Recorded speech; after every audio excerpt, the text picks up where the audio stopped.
Now, let's revise the third key variable, that is aggregate price level. Broadly, it represents the average prices of all goods and services, or at least a broad subset of goods and services in terms of money. In a healthy economy, the prices of goods and services are changing all the time. At any moment, some may be rising and some may be falling. Say, price of milk is rising, but price of computer is falling. There are times, however, when we can detect same trend across all goods and services. In a period of inflation, when the aggregate price level is increasing, most prices tends to rise. In period of deflation, by contrast, when the aggregate price level is falling, most prices tends to fall. It should not be hard to see that the intrinsic value of money, in terms of goods and services it can buy, moves exactly the opposite direction as the aggregate price level.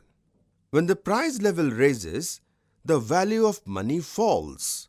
Now, with the same money, only smaller number of goods and services can be bought, and when price level fall, the value of money increases. The podium is now set to revise the link between money and all these key variables.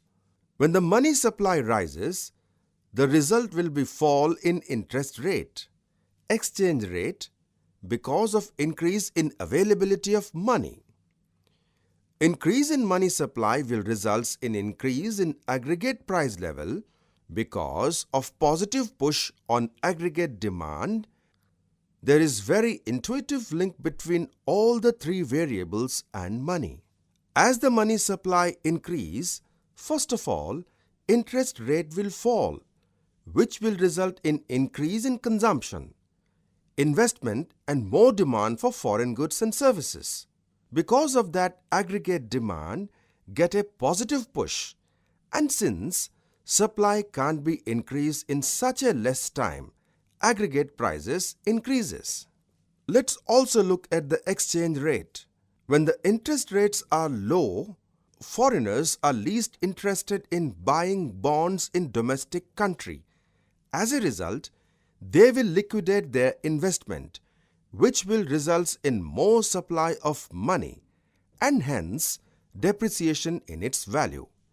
Also, because of increased domestic demand, there will be more consumption of foreign goods, which will result in more and more imports, and hence more supply of domestic currency and more demand for foreign currency, and finally, depreciation of domestic currency.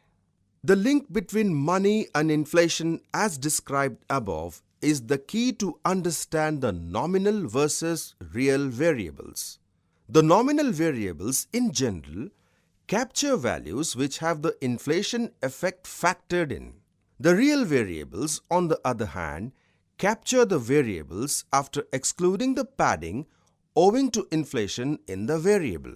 There are four macroeconomic variables that are of concern here, namely GDP, interest rates, wages and exchange rates.